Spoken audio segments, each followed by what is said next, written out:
get into. So today I'll be talking about what is sampling methods, the different types of sampling methods, then what to consider when choosing your sampling methods. Right. Tony, thanks for joining us from Owerri, Nigeria. So before I begin, and I've mentioned this before, sampling size is different from sampling method. Sampling size is basically the sample, the number of sample you are drawing out from your population. So your population is, for example, your entire beneficiaries. So for some of you that do implement programs, maybe, for example, you want to strengthen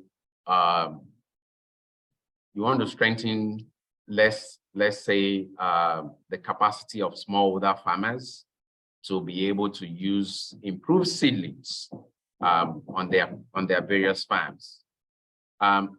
The total number of farmers that are involved in that program that you provided for, that's the population.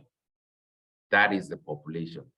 When it is time to do an evaluation to understand maybe the extent at which whatever interventions you have provided, how it has improved their knowledge or so, you can then decide not to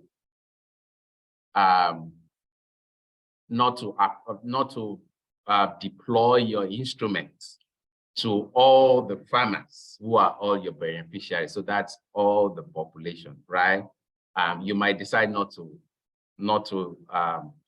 if you have designed a survey, for example, you might decide not to send it to all of them or have them responding to such. You might then decide to take a sample out of that whole population. So it's important that we understand the population. So it's also like a whole country, right? A whole country is a population on its own. So you know that, and for some of you, there's something called household surveys that are being done across countries. All the household surveys doesn't look at, for example, if a country has a population of 200 million, for example, Nigeria, over 200 million people. If you are to conduct an household survey, you would not necessarily you would not want to reach out to all the population, right? All the members in the population. So you would just want to do a survey, and you will want to sample, use a sample method, then have a sample size, right? And then think about your units. The units can be by household, by individual, by primary health care, by school, think about it in that sense. So most times you should not think about, you might not necessarily think about reaching everybody. They were your beneficiaries, but I think what is important is you should know your beneficiaries as an evaluator. So sampling methods, what to consider. So sample size is different, and I'm going to stop sharing and show us something, which is in terms of sample size, you knowing your sample size. So for example, I said you can have a population of 200 million people, but you do not need to go and take responses from the 200 million people.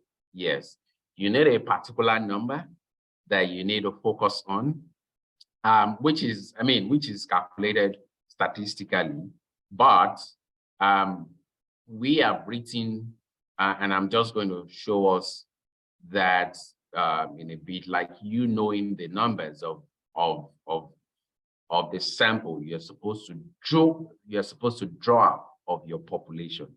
So I'm just going to share this right up with us. If you're trying to find out numbers, let me see if I can share it with us a bit. Okay, this, and would share. So is how to determine your sample size. Very, very important. So I will just, I think I can use my chat box to share the link of this with you. So please refer to it if you're looking for specific numbers for your sample size, which we have here. So I mean, this is drawn from the work of Tracy and Morgan. It is a template that is being used anywhere for calculating the numbers you should draw out from your main population. So, and what this means in essence, so you can see the population and you can see the sample size.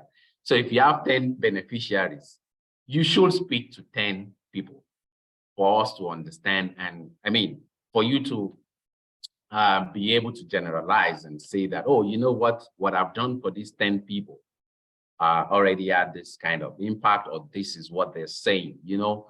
So when you have 15, you think about 14. You can go on and on and on. When you have 1,500, you need 306 to draw out from your population. So I would stop there. And I think another thing to consider also is that we already have, so there's another video you can also make reference to on our YouTube channel. I already told us we have over 50 videos on monitoring and evaluation. So please make use of it, refer to them. Some of these topics are already there.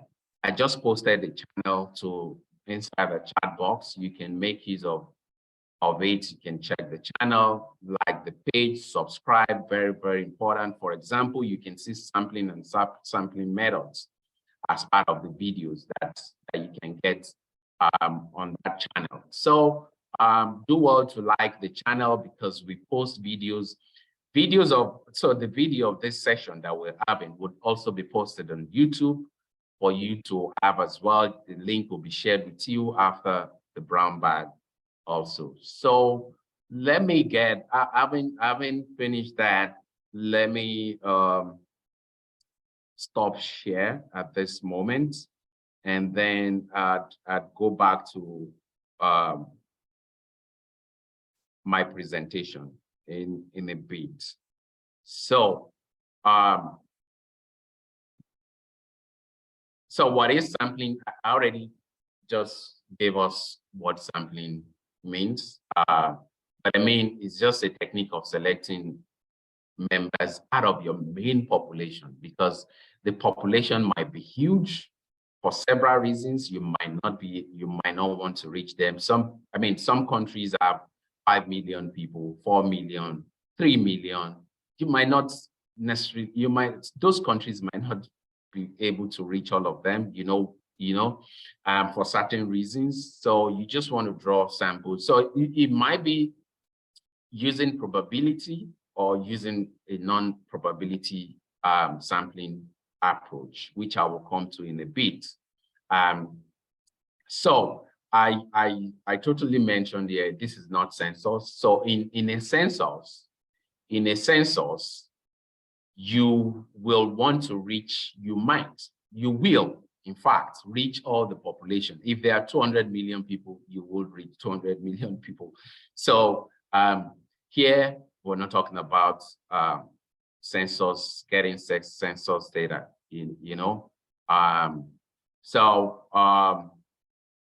if questions are coming to you, you can put it in the chat box. Hopefully we can be able to get it so that before we get to the question time, it doesn't fall off. So this is not census. Some people, census are being conducted in some countries, and you can think about how much of money is spent on census in getting to reach out to 200 million people, 300 million in case of the US, and you move to India, right? And you think about how much of money is needed, and you think about China.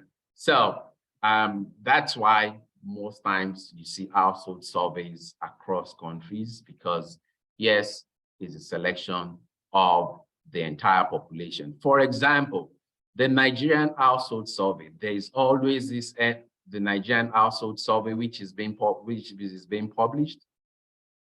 I can say the frequency of its publication now. On the average, looks at, so Nigeria is like 200 million people, but the number of households that are reached actually is not more than 30,000 households. So, so it's a sample, but I mean, it's not just drawn anyhow, right? Because you have to look at certain things, and that's what we come to in a bit, the two types of sampling. There's the probability sampling and there's the non-probability sampling. The probability sampling draws using the theory of probability, right? It draws using the probabilities, using the theory of probability, which is majorly what I've shown you in terms of the nth number. It calculates the nth number. And that's what I've shown you in terms of the sample size that I first showed us and laid as a background for this. So when you know the sample size, when you have determined it, oh, I have 1,000 as my population, oh, I'm supposed to draw maybe 150 or 200, I'm not sure, but you can look at that table. Then you need to decide on, okay, how am I going to draw the 150 out of the 1,000? So if you have 1,000 beneficiaries, 1,000 people attended your course, you might decide, so some people will decide, I will reach all the 1,000. Some people can do that, depending on the design right from the start of the project. And some people might just come and say, okay, let me use the sample size, probability, how many are they? How many do we need? Oh, okay. According to our sample size calculation, we need 200. Oh, okay, if we need 200, you know what we will do as evaluators? We will try and aim at having 300, so that if we cannot get 300, we will get maybe 250, we will get 270, we will get, I mean, a number that is above that specific number size, right? So how you then draw those sample from the population of your beneficiaries is what we're talking about here, which is in terms of the methods. It could be simple. You could use a simple, some people call it a simple random selection. Some people call it simple probability sampling method, in which everybody in that population, they are eligible to be part of the sampling size. So, for example, if we will do an evaluation of this training that we're having at the moment, all of you here, you are eligible to be chosen. But we can draw it in a way that, in a lottery format, like the one, so if we're looking at 150, just like I started, 1,000, 150 sample size, then we can say, okay, anyhow, as a lottery, just draw 150 out of that population. It could be lottery. We could do a lottery. Lottery could be done via Excel spreadsheet. We assign each one of you numbers, number 1, Fatima, number 1, Imam, number 2, Rachel, number 3. We then do a lottery and take out 150. That's a simple random sampling, which you can do. If you think about systematic, then from the 1,000, systematic can say, for me to draw the 150, one way could be, I will draw it from every number 20 on the list, every number 20, every number 20, every number 20 falls into my sample, every number 20 falls into my sample. That's systematic. Stratified.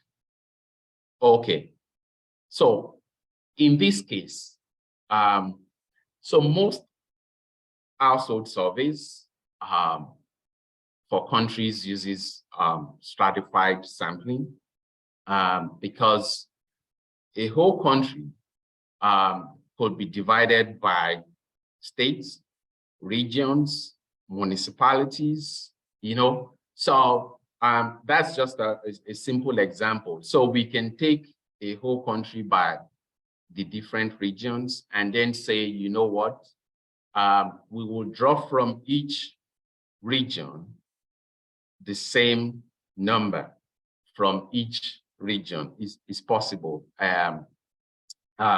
So you can draw from each region the same numbers to meet up your sample size. That is basically stratified.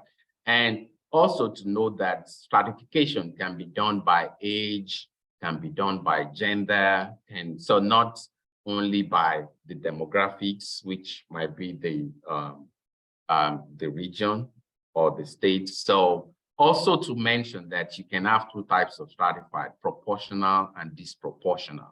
So proportion, so you draw it in proportion to the number of population size from that region. Disproportional, it doesn't care about your population. If it's going to draw one from each region, it draws it. It's disproportional. So, but proportional would be looking at the numbers from each region and then using that to draw. I'll go to cluster. I need to move fast because perhaps so in cluster sampling, it could be in two ways, whereby you can do, so the researcher might first use, for example, simple. So he first do a lottery and draws out the number. Then from that lottery, he goes down again and then think about, okay, can I stratify by taking from regions, or can I do systematic probability, or can I say, okay, I will look at the ages and draw out, right? So so that's the cluster kind of probability. I'll move to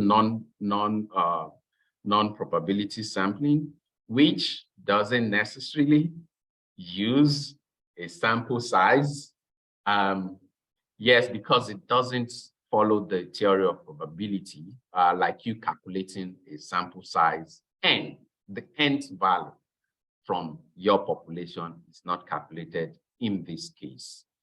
You have the convenience non-probability sampling, in which you can just, so if you have a program that provides maybe toolkits for young people in a community, you can go to the community town hall in that community and just stay in front of it and just pick young people and interview them. That's what we refer to as convenience non-probability sampling.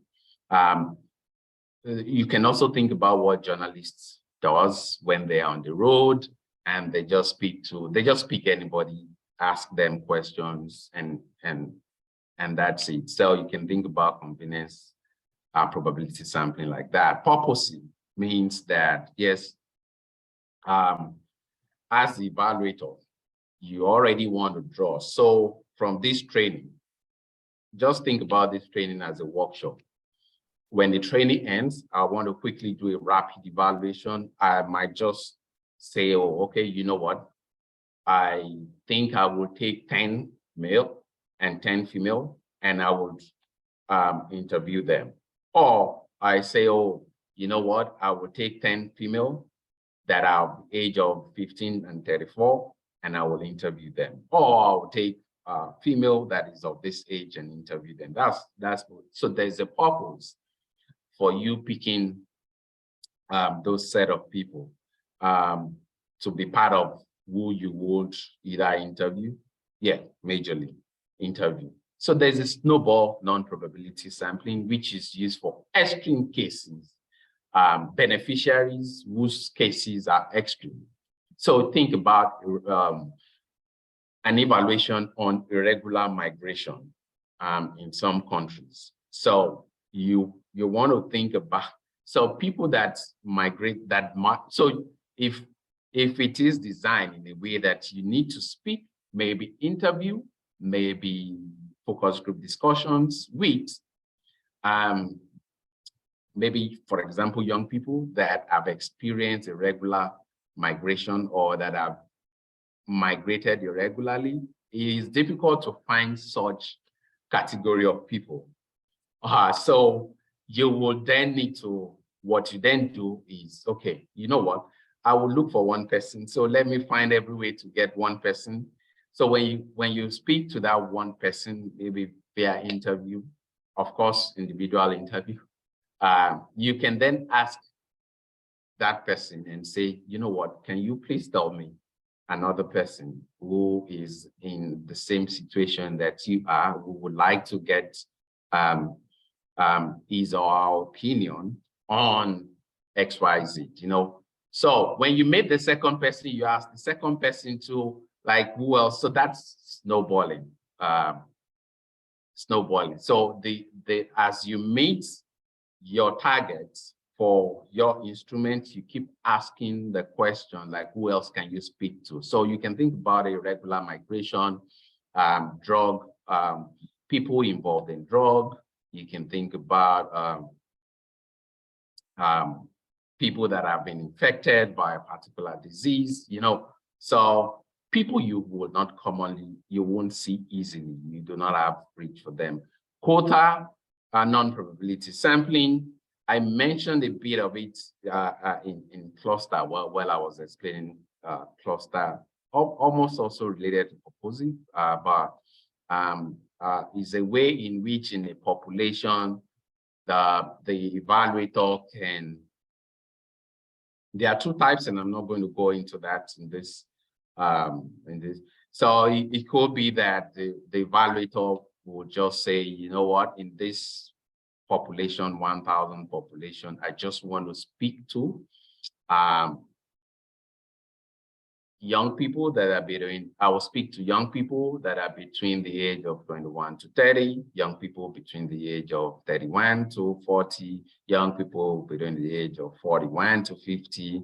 And those are the people that I will speak to. So let me start looking for them and drawing. So you have a prepared, so it's like a quota that is given to some set of people. Also, it is being used in, some people use it in, if you have different categories, so you have young, you have adults, you have, so you can distribute those ages and then put in the numbers you would, you want to speak to. So these are different, there are other sampling methods, but I think basically most of them are offshoot of this. And at times, researchers or evaluators can use this together, have a mix of it, and that's it. So I just wanted to go through this. Some of it, I've mentioned it. Some of the things to consider, yes, method, I've mentioned it. One is based on probability. One is based on, yes, the judgment of the evaluator. So, and I want to say this, which is also part of some of the things that are here, that if you want to generalize, then probability might be a probability sampling method might be good for you. You want to generalize that, oh, okay, you know what? Out of this 150 that I've drawn, they have the same characteristics, they will the same results with the 1,000 that participated. So that will be your conclusion in terms of using a probability sampling method. So so you can generalize with the use of a probability sampling method, and that is why your household surveys is a probability sampling method. I've said some use stratified, and you can stratified, and then you see simple sampling method. So it follows the theory of probability, and it can be generalized for the whole population. But there are arguments, and I'm not going to go into that conversation here. So also that, yes, basically it is conclusive most times when you use probability. While you see all those non-probability method, we use it to understand, for example, we use it formative evaluation, you know, just to have an idea of what's going on.